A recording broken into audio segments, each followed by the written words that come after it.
conferencista del módulo de Economía, Edmer Tobar. Bienvenido. Bueno, muchísimas gracias. Muchas gracias a FECOLFIN, a todas las cooperativas aquí presentes, al doctor Enrique Valderrama por la invitación a contarles algo que muchos de ustedes, entre otras cosas, seguramente ya saben o han percibido en Colombia y en el mundo, y es un poco en qué estamos y para dónde vamos en materia económica.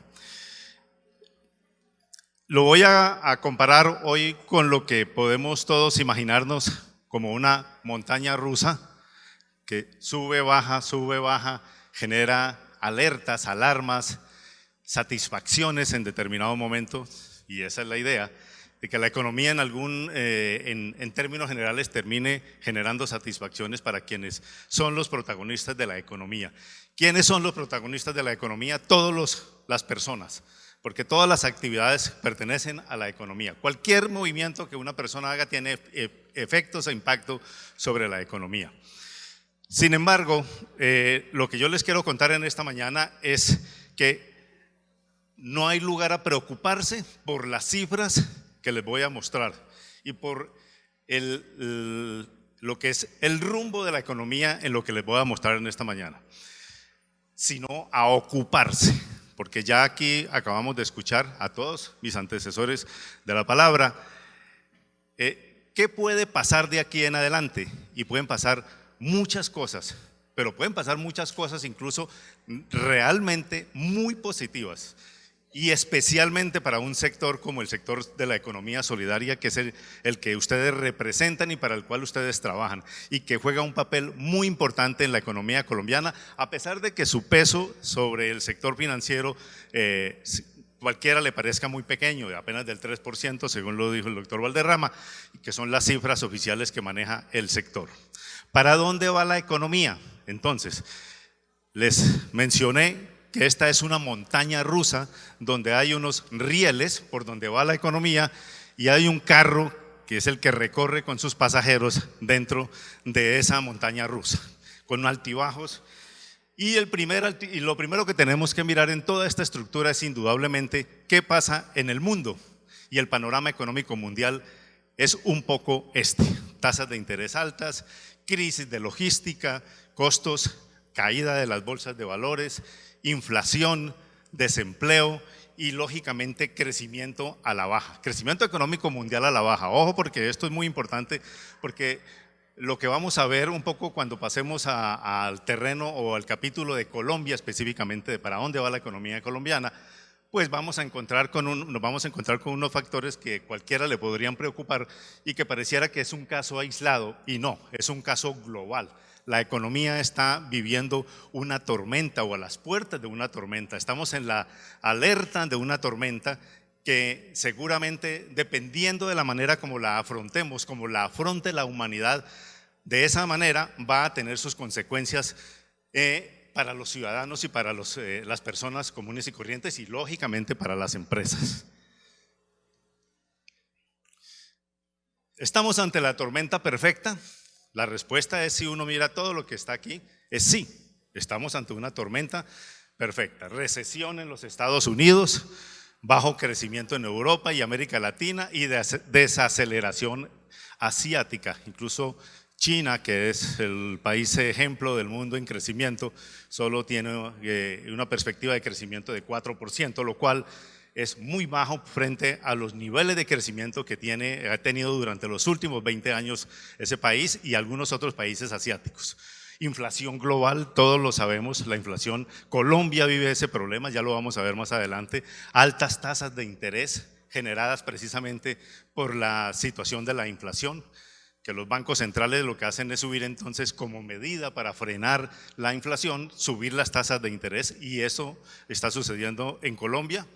Tensión por la invasión rusa a Ucrania, ahí tenemos un factor que es generador de ruido, pero no es cualquier ruido, es el mismo ruido que ha tenido de alguna manera consecuencias, precisamente porque es un país es un país fuerte. Rusia es un país fuerte en suministro de energía, e igual Ucrania en la producción de alimentos, especialmente granos como trigo principalmente. y produce fertilizantes, que es uno de los factores que nos ha llevado a nosotros a encontrarnos, al sector agropecuario colombiano, a encontrarnos en la situación actual de desabastecimiento y de altos costos de los alimentos. Un alto endeudamiento global, es decir, que en el momento en que Colombia requiera recursos como los estamos necesitando, precisamente porque la pandemia nos dejó en una situación tan compleja de endeudamiento y de gasto que tuvimos que acudir a recursos internacionales. Y esos recursos hoy en día se siguen buscando para poder atender todos los programas sociales que se requieren, porque aún así los programas sociales que se atendieron durante la pandemia obedecieron exclusivamente a temas de paliar la situación del momento, pero hoy en día es tratando de buscar cómo hacer más sostenible la crisis a la que se tienen que enfrentar las personas que resultaron más afectadas durante la pandemia. Alto endeudamiento con alto costo, menor inversión extranjera en los países emergentes, pero no solamente menor inversión extranjera, sino que hay algunos anuncios o algunas digamos, especulaciones que todavía no son realidad sobre un posible estancamiento de la inversión a nivel nacional. Incertidumbre, claro que hay incertidumbre, y este es uno de los principales problemas que enfrenta la economía, la incertidumbre, porque la economía opera de acuerdo a la confianza. Si no hay confianza, la economía tiene dificultades, y más un sector como el financiero, que es en el que ustedes se mueven, la mayoría de los que están aquí. Eso lo que ¿qué genera esa incertidumbre? Pues una recesión, como ya lo dije, en los Estados Unidos, que ya es confirmada, como lo dicen aquí algunos de los medios, en este caso La República, que dice que confirmada la recesión en los Estados Unidos, y adicionalmente una crisis multifactorial, de diversas, una crisis múltiple que ha generado una diferencia muy grande frente a las otras crisis que se habían presentado con anterioridad durante diferentes épocas. Había crisis financiera, crisis inmobiliaria, pero esta es una crisis multifactorial que ya vamos a ver por qué. En Europa también ya hay algunos países de la Unión Europea que tienen dificultades o que se prevé dificultades para el próximo año, porque de lo que estamos hablando es un poco de lo que se viene encima. Y para eso tenemos que saberlo para podernos preparar. Entonces estamos ante una amenaza, como ya les dije al comienzo, de un huracán. Cuando el mundo empezaba que esto podía ya empezar a recuperarse y que la economía iba bien, entonces surge este problema tan grande. Rusia invade o interviene con sus tropas en Ucrania, como lo quieran llamar, cada cual tendrá su opinión respecto a estas acciones de Rusia y del gobierno de Rusia, pero ambos países son grandes productores de gas, trigo y fertilizantes, lo cual tiene un impacto directo sobre el bolsillo de los colombianos. El bolsillo de los colombianos, no les estoy hablando aquí de las grandes empresas que también resultan afectadas, porque cuando las empresas se afectan, la gente se afecta. Y vamos a ver a mitad de camino por qué. Reducir vientos de guerra mundial, no lo sabemos. Cada cual tiene una opinión respecto a esto igualmente, de qué puede pasar, pero ya hay unas amenazas muy graves, como lo vemos ahí, de parte del presidente Putin. Su cara un poco nos lo confirma, nos lo podría confirmar, pero pues no sabemos realmente qué va a pasar aquí. La amenaza del uso de armas nucleares puede empeorar la situación y el futuro es incierto frente a esto, sobre todo el futuro global, y que desde luego va a tener un impacto sobre Colombia. Hay otro factor que está generando grandes problemas y que llama y genera una alerta que ya incluso pasa de amarilla a un color un poco más anaranjado, por no decir el rojo. Estamos ante la temible mezcla del estancamiento con inflación, lo cual se llama estanflación. ¿Y qué indica la estanflación? Que hay un estancamiento en el crecimiento de la economía, pero a la vez hay una inflación, lo cual eso es contradictorio ante la ortodoxia de las cifras económicas, y es que cuando la economía cae, la inflación también cae, pero no, estamos viviendo lo contrario, casi que muy parecido a lo que nos sucede con el planeta y el calentamiento global, que cada vez las situaciones son de invierno, de sequías, son más extremas, tienen unos picos más altos y aquí estamos viviendo un fenómeno que desafortunadamente no ha sido muy bien entendido por parte de los economistas y que no hay unas recetas claras de cómo vamos a salir de ese problema. Y llegamos a nuestra Colombia querida. Nuestra Colombia querida va a tener este año el título de ser el campeón mundial del crecimiento económico. Quiere decir que el carro de la montaña rusa está en la parte superior. Pero eso es un crecimiento con una proyección al 31 de diciembre de 7,8%, es la proyección de crecimiento que tiene del Banco de la República, que es un ente independiente, que tiene unos investigadores supremamente dedicados y muy serios y muy objetivos a analizar el comportamiento de la economía. Vieron ustedes los países, no sé si los alcanzan a ver, pero se los leo aquí: Rusia, Brasil, yo tampoco, mundo, eurozona, Grecia, está Reino Unido, Argentina, España y Colombia. Escogí esos, casi una decena de países que son representativos a nivel mundial y con unas economías incluso muy parecidas a las de Colombia, algunas de ellas, no todas, lógicamente hay países desarrollados, pero uno, por ejemplo, Rusia, viviendo ya su problema de la situación de guerra, por lo que le implica el gasto de atender ese problema de la invasión o de su intervención en otros. ¿Qué dicen los medios locales, qué dice la prensa económica frente a todos esta multiplicidad de factores que pueden estar alterando la economía? Entonces uno se encuentra con cosas muy interesantes e incluso unas positivas, otras de tono neutro y otras muy negativas. Propuesta de control de capitales disparó el dólar, alza de 1% en el mínimo generaría una pérdida de 46.000 empleos por cada un 1% que haya aumento del salario mínimo, generaría 46.000 empleos perdidos y recuperaremos el 60% del comercio con Venezuela, mejor dicho. Ahí, como ustedes pueden ver aquí, no sé si lo alcanzarán a ver exactamente, pero el desempleo, noticia positiva, estaría en un dígito al finalizar el presente año. Hoy estamos en 10,6%, lo que quiere decir que seguramente diciembre podría bajar bajo este nivel de crecimiento en el que venimos de la economía, podríamos tener un crecimiento de un dígito, lo cual es muy importante para Colombia, que hace un tiempo perdió ese nivel de tasa de desempleo y se ha estado moviendo por encima de los 2 dígitos, y peor aún con la pandemia, que llegó a estar prácticamente en 22 o 23% durante la temporada más difícil, que fue abril, mayo y junio del año 2020, cuando la pandemia estuvo en pleno furor y en plena intensidad. ¿Qué pasa con la economía? Que sí, vamos muy bien, pero lo duro está por llegar. Y no lo estoy diciendo yo porque quiera decirlo, sino que es que las cifras así lo indican. Así lo manifestó ayer el Fondo Monetario Internacional en una proyección que, entre otras cosas, de crecimiento de Colombia para el año entrante está por encima de la que tiene el propio Banco de la República. 2,2% dice el Fondo Monetario Internacional. Si ustedes lo ven en el periódico que tienen hoy en sus escritorios o en sus puestos, 2,2% de proyección de crecimiento para el 2023 y el gobierno 0,7%. Vamos a ver un poquito, a examinar esas cifras. Es un resultado sobresaliente el de Colombia y vamos a ser el país de qué hablar al finalizar el presente año, porque nuestra economía se ha comportado muy bien. O sea que el tren quedó arriba, pero el problema es que estamos parados en la ondulación que va hacia abajo. Y estamos parados en la cima y el tren quedó mirando en bajada y sin frenos. Vamos a ver por qué les voy a hablar un poco de sin frenos. Ese es el grave problema. Colombia no es ajena al riesgo de una recesión en el 2023.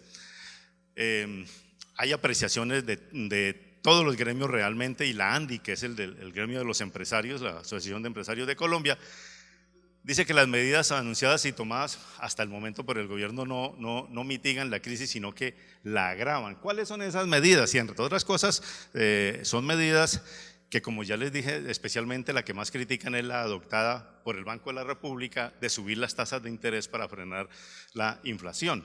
Eso por un punto, y ahí está de acuerdo con el gobierno. La ANDI está de acuerdo con el gobierno, que no se deben subir las tasas de tal manera que termine afectando el crecimiento de la economía, porque ya vamos a ver un poco qué puede pasar con eso. Ya les mencioné, para el 2023 solo vamos a tener un crecimiento de 0,7% según proyección del Banco de la República. Esta cifra implica que vamos a tener unos meses en rojo en la economía colombiana el año entrante, seguramente. Y seguramente si no son meses seguidos o trimestres continuos, no vamos a tener, no se va a denominar recesión, pero vamos a tener unos meses, unos trimestres en rojo, de los 4 del 2023. Nubarrones y alertas. Está claro que un déficit fiscal de 7%, la reforma tributaria que está ahí precisamente enseguida en esta lista, va a contribuir a evitar que ese 7% permanezca, porque ese es el que nos tiene a nosotros en una situación de que nos eliminaron, nos quitaron el grado de inversión, y no fue ahora, eso ya pasó hace un par de años que a Colombia le quitaron el grado de inversión, y cualquier costo de crédito le sale más costoso, mucho más alta las tasas de interés que cobran los mercados internacionales por financiar a la economía colombiana. La inflación, más del 11% va a terminar este año. Vamos a hablar un poco de la inflación. La deuda externa también elevadísima por culpa de la pandemia. Tasas de interés en 10%, la del Banco de la República solamente. Esa es la tasa de referencia del Banco de la República, que ustedes saben cómo opera esa tasa. Inseguridad jurídica, es lo que dicen los empresarios, que tienen una inseguridad jurídica, pero uno pensaría que siendo justo, todos los años en cambio de gobierno aparentemente se generan algunos niveles de inseguridad jurídica, porque todos los gobiernos tienen que llegar a tratar de buscar más dinero con el fin de poder abordar y solucionar y cumplir con sus promesas de campaña. Una salida de capitales. Es lo que se está diciendo, no se han mostrado cifras concretas, y vamos a ver ahorita incluso en el tema de las cosas que son positivas como las remesas, donde están creciendo. Y eso no son salidas de capitales, eso son entradas de capitales. Improvisación en mensajes en las redes sociales, y ahí un poco la gente está hablando de qué pasa, que hay un poco de descoordinación en el sentido de que el presidente sale a hablar de control de cambios, y a criticar la autonomía, digamos no a criticar la autonomía del Banco de la República, sino a criticar la decisión de aumentar las tasas de interés con el fin de bajar la inflación, y eso lo ha sido tomado como una digamos una noticia en contra, y que genera algún escándalo, porque entre otras cosas el dólar al otro día de ese anuncio o el mismo día se disparó. ¿Qué le preocupa al sector privado realmente? Y aquí estamos hablando de los gremios, especialmente los más importantes como la ANDI, Camacol, FENALCO, FEDEGAN, la SAC. Impuestos corporativos, les preocupan por la reforma tributaria, política minero-energética equivocada, digamos, según su opinión. ¿Por qué? Porque esa transición, y de lo que hablaba aquí el doctor Valderrama respecto a la necesidad de que protejamos el planeta y que el calentamiento global es una realidad, hay un momento en el que todavía están diciendo eso todavía no debe empezar, porque resulta que hay que darle un plazo más, porque Colombia vive, de su economía vive en buena medida también de los ingresos que genere el sector minero energético, especialmente petróleo, y el sector minero, en este caso carbón y ferroníquel. Comercio exterior, tienen algunas dudas frente a los TLC y a la negociación, a las renegociaciones, y que volvamos a un nivel de proteccionismo de la economía colombiana, es decir, de cerrarle las puertas a las importaciones. Gasto social. ¿Cuál es el problema cuáles son las quejas que los empresarios tienen? Estoy hablando de las quejas que han expresado los empresarios colombianos, y de dónde va a salir la plata para sustituir el empleo con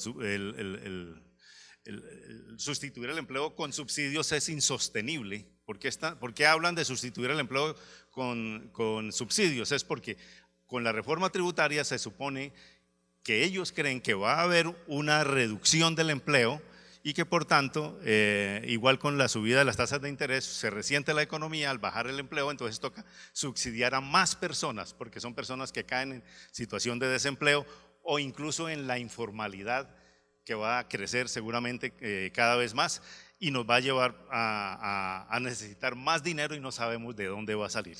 Pues bien, habrá explicación del gobierno, la han dicho en algunas oportunidades, lo ha planteado, creo que ya lo plantearon aquí en algún momento las personas que me antecedieron en la palabra y que hablan un poco de por qué se está necesitando ese dinero de la reforma tributaria, y es para cumplir con todos los programas sociales. De ahí va a salir un poco la plata.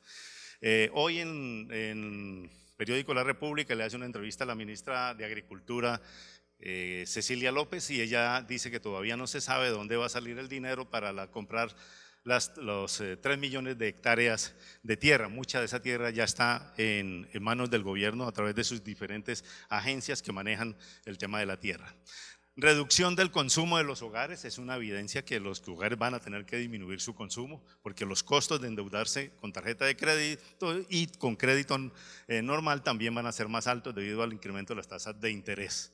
Desconfianza internacional y aumento del riesgo soberano. El país no puede perder su viabilidad. Esa es una frase bien importante que la dijo el propio presidente de la ANDI. El país no puede perder su viabilidad, pero ¿cuál es la viabilidad? ¿De quién tiene la razón sobre la viabilidad? Esa es la gran pregunta, no es solamente lo otro. ¿De dónde saldrán los 22 billones de pesos de la reforma tributaria? Ustedes han hecho ya seguramente muchos en sus empresas, en sus cooperativas, una evaluación de esto. Ahí está renta, está la lista de los principales fuentes de donde va a salir la platica para cumplir con esos 21,454 billones de pesos que corresponden a lo aprobado en el Congreso de la República, en las comisiones terceras del Congreso de la República, conjuntas, en su primer debate. Ya no le queda sino otro debate que si lo hacen en conjunto con las plenarias, entonces se convertirá en ley. Y a eso aspira el propio ministro de Hacienda, según una entrevista que concedió el domingo pasado al diario El Tiempo, y adicionalmente que todos los días concede a los diferentes medios de comunicación, especialmente radio y televisión. Ahí vemos cuánto nos cuesta a las personas naturales, 2,8 billones, eso está expresado en miles de millones, es decir, se convierte en billones, 2,8 billones, 14 para personas naturales, personas jurídicas, es decir, las empresas son las que más van a aportar, 14,2 billones. Los impuestos saludables son todos estos que tienen que ver con los ultraprocesados y las bebidas azucaradas.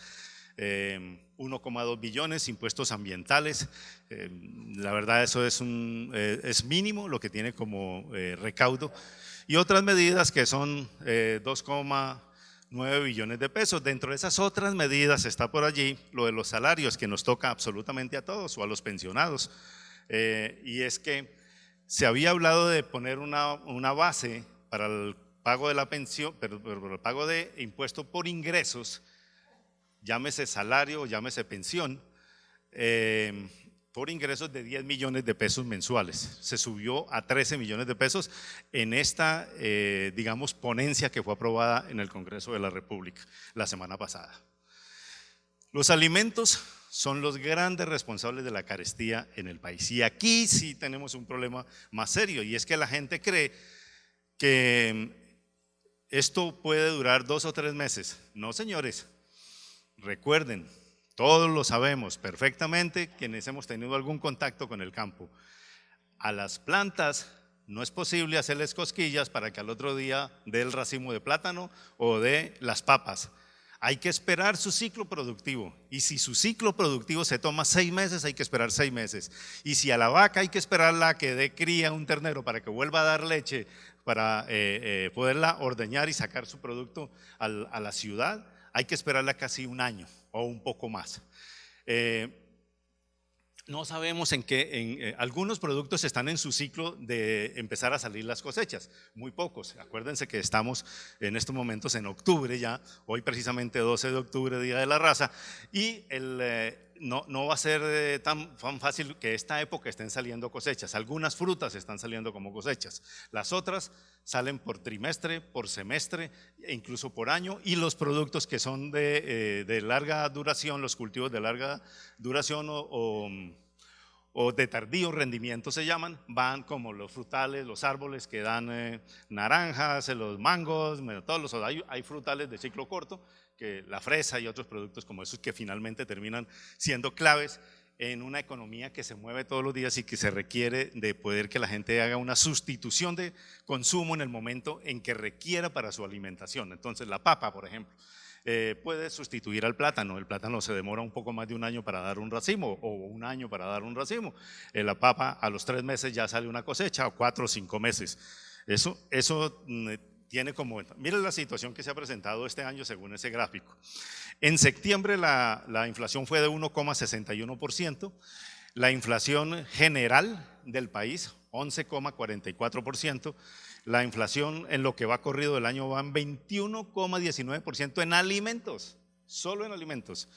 Y si comparamos los últimos 12 meses, es decir, de noviembre del año pasado, no, perdón, de octubre del año pasado a septiembre de este año, ahí están los 12 meses, nunca puede uno decir de octubre a octubre porque entonces no serían 12 sino 13 meses, de septiembre a octubre, de octubre a septiembre del año pasado y a septiembre de este año, estamos en una inflación de alimentos de 26,62% y nos toca esperar, toca tener paciencia, no hay nada más que hacer, empezando porque además la agricultura sufrió un golpe durísimo con los paros realizados hace unos 2 o 3 años y que la gente realmente a veces no le para bolas a eso, pero realmente cuando el campesino se da contra el mundo, pierde una cantidad de plata, pues al siguiente año no va a ser tan bobo para sembrar lo mismo, siembra más poquito y hace que el producto escasee y suba de precio y empiece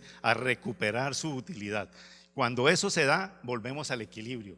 Pero resulta que estábamos tratando de volver al equilibrio y ¡prum!, subieron los fertilizantes y subieron todos los productos, digamos los insumos que se requerían para poder tener una mayor productividad en el agro y nos afectó tremendamente. Y ahí estamos patinando y nos toca esperar, porque al árbol ni a la planta se le puede, ni a la vaca se le puede hacer cosquillas para que dé más leche al otro día.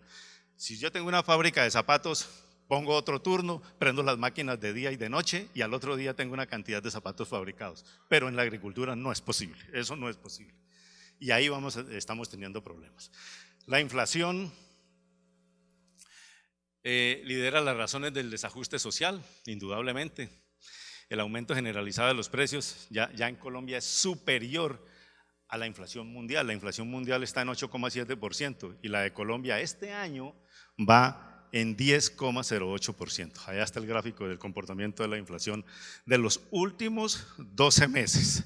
Así se ha comportado la inflación en los últimos 12 meses, es decir, entre octubre del 2021 y septiembre del 2022, últimos 12 meses. Desempleo a la baja, pero con la crisis económica que se viene, seguramente vamos a tener algún problema serio allí, porque claro, en el momento en que haya desaceleración económica, menor demanda, pues encontramos que las empresas van a tener que producir menos porque no hay quien les compre. Y cuando no hay quien les compre, pues simplemente, y tienen que producir menos, pues simplemente para producir menos se requiere menos gente. ¿Qué hacen? Sacan personas de sus nóminas, adelgazan sus nóminas y eso posiblemente puede suceder. Colombia es uno de los países que en estos momentos, precisamente a eso de ser campeón en el crecimiento de la economía en el 2022, ha logrado bajar su desempleo, que ya estamos casi a un dígito. Y como lo mostramos hace un ratico, el periódico La República reportaba que algún estudio les estaba diciendo que el desempleo de este año, la tasa de desempleo iría a terminar en un dígito, quizás 9,8, 9,6, 9,5, 9,9, cualquiera de esas cifras, pero lo cierto es que terminaría en un dígito. Pero vamos a terminar volviendo el año, en el 2023 no será bueno para la generación de puestos de trabajo, debido precisamente a la desaceleración de la economía. Mire, la informalidad en Colombia, según el DANE, está en 47,5%. Ese es el dato con el que el gobierno de Iván Duque le entregó al gobierno del presidente Petro. Vamos a ver qué va a pasar de aquí en adelante. Porque ese es otro punto importante, que ojo porque, como les dije al comienzo, el carro de la montaña rusa se entregó en el punto de arriba y en bajada y sin frenos. Entonces, lleva apenas 2 meses el gobierno y yo creo que es de justa causa pensar que de pronto todavía hay muchas cosas por hacer y seguramente se va a intentar, digamos, realinear el camino, enderezar el camino de tal manera que el aterrizaje, porque aterrizaje sí vamos a tener, que no sea un barrigazo, sino que sea un aterrizaje suave, un aterrizaje que aunque nos mueva a quienes estamos dentro de como consumidores, pero que finalmente sea mucho más suave de lo que se puede pasar. Definitivamente la recesión es un mal que impacta la totalidad de las actividades y cuando la economía va mal entonces se sentirá el coletazo y eso lo va a sentir el sector solidario también, el sector financiero va a sentir eso. Todo el sector financiero. ¿Por qué? Porque la va a demandar menos crédito y si lo demanda a mayores costos. Esos mayores costos quiere decir que él tiene que ponerle a su producción un mayor precio, entonces la inflación sigue hacia arriba. O sea, esto es una cadena que a veces termina siendo una cadena en contra y otras veces una cadena virtuosa que va con crecimiento y eso lo hemos vivido en otros momentos. Es más, en este momento 2022 lo hemos vivido así, veníamos de una inercia de la economía que logró lograr llegar a terminar en más de 7%, porque el año pasado el crecimiento de la economía fue de 10,62%, lo cual indica que venimos de una inercia, de un impulso, empezó a bajar y hoy estamos ya exactamente en ese pico de bajada. ¿Qué puede pasar aquí con el salario mínimo? Me quedan unos poquitos minutos para cumplir con el tiempo. El salario mínimo, hay una discusión bien grande sobre si se aumenta mucho, entonces va a generar inflación, porque la gente tiene plata en el bolsillo y tiene con qué comprar más. Pero no está del todo demostrado. Miren ustedes, si ustedes miran esas barras, la última barra habla de una inflación de 10% y frente a una tasa de desempleo, estoy comparando tasa de desempleo con salario, y salario mínimo de 10% fue el aumento, 10,07%, y una tasa de desempleo que va en 10,6%, lo que quiere decir que se recuperó el empleo a pesar de que hubo un aumento del salario mínimo muy alto o justo, o como lo quieran mirar, porque ya aquí en algunas oportunidades he dicho que el salario mínimo es alto para quien lo paga y muy poquito para quien lo recibe. Y ahí no vamos a salir nunca de esa discusión, no vamos a salir de eso. El crédito será cada vez más caro, la tasa de usura ha subido 10 puntos, perdón, sí, la tasa de usura, sí. Mire, pasó. Hace más o menos un año estaba como en 25% y está en 36,9%. Las medidas para frenar la inflación tienen un rezago y eso se junta con lo de la agricultura, que la producción de alimentos no va a haber posibilidades de hacerlo lo más rápido posible. Entonces aquí también hay un rezago de entre 9 y 18 meses. Lo dijo el propio gerente del Banco de la República, Leonardo Villar, también en entrevista el pasado domingo. ¿Cómo está la situación? Bajarán las colocaciones y el ahorro y de ahí están todas las cooperativas financieras y los bancos. Ya se siente el coletazo, solamente no es muy profundo todavía, porque el sector financiero trae, como ya le acabamos de comentar, un rezago frente a las decisiones que se toman en un momento dado y durante un tiempo empiezan a dispersarse dentro de todo el sector como tal y a sentirse. Pero mire, el alza de las tasas le tendrá que bajar la fiebre al endeudamiento. Los créditos caían en mora tras 11 meses de desembolsados, hoy caen tras 3 meses de desembolsados, caen en mora. Esos son cifras hechas por una de las centrales de información financiera, creo que es Experian. La sobretasa del 5% al sector financiero que está establecido, aprobado en el primer debate de la reforma tributaria, seguramente va a impactar el PIG, el PIG del sector en el 2023. Los cupos, pero es que mira hasta donde nos hemos subido con el endeudamiento. Teníamos un cupo de endeudamiento de 62 billones de pesos y hoy estamos rondando cupos de endeudamiento de tarjetas de crédito por 100 billones de pesos en el país. Comportamiento del precio del dólar, este sí que lo preguntan totalmente, más complicado es quien la responda, ¿no? Responder esa pregunta es muy difícil. Sin embargo, miren que ya hay algunas proyecciones. Hace un momentico, ese es el precio de hoy, con el que arrancó hoy. Hace un momentico estaba en el receso que hicimos, estaba en 4.615 pesos, se estaba negociando. O sea, ha subido 4 pesitos hoy. Entre ayer y hoy ha estado más o menos estable, pero con una leve tendencia al alza, porque ayer subió alrededor de, no, subió un poquitico, no fue mucho, y hoy está subiendo 4 pesos. Pero eso sí, el país tiene que acostumbrarse al dólar ya se acabó el tiempo, voy a acelerar mientras termino este ya. El dólar tenemos que acostumbrarnos a dólares por encima de 4.500 pesos, a eso no hay nada que hacer, nos ha pasado. Y al cierre de este año, mira lo que dice Credicor Capital, más o menos en alrededor de 4.700 o 4.750 pesos. Así es de que, si piensan viajar al exterior, las señales, estas son señales que generan preocupación. Como esto es una especie de conclusión, se reduce la confianza, la devaluación del peso también genera preocupación, pero no siempre, porque en la remesa nos favorece, y en las exportaciones hay una alta inflación, elevadas tasas de interés, menos crédito, reforma tributaria, nuevos sacrificios que tendremos que hacer, salario mínimo, pero si se va a subir 15%, no sabemos cuánto va a ser, seguramente terminará siendo eso, mínimo 12%, porque si la inflación va a ser alrededor de 11% y 2% de productividad, quedamos en 12-13% de incremento del salario mínimo para el año entrante. Eso para quienes están haciendo presupuestos y sepan que lo que viene de aquí para allá.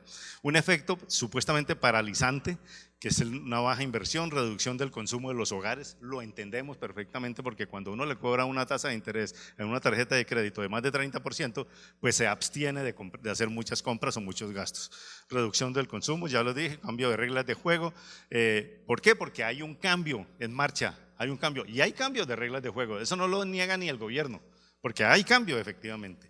Freno de la transformación digital, que eso sí puede ser un problema serio. ¿Por qué? No porque las empresas de tecnología no lo quieran, sino porque quienes demandan el servicio de tecnología les sale más costoso hoy en día, porque muchos de esos servicios son importados y con $1 a ese precio, pues todo se está subiendo.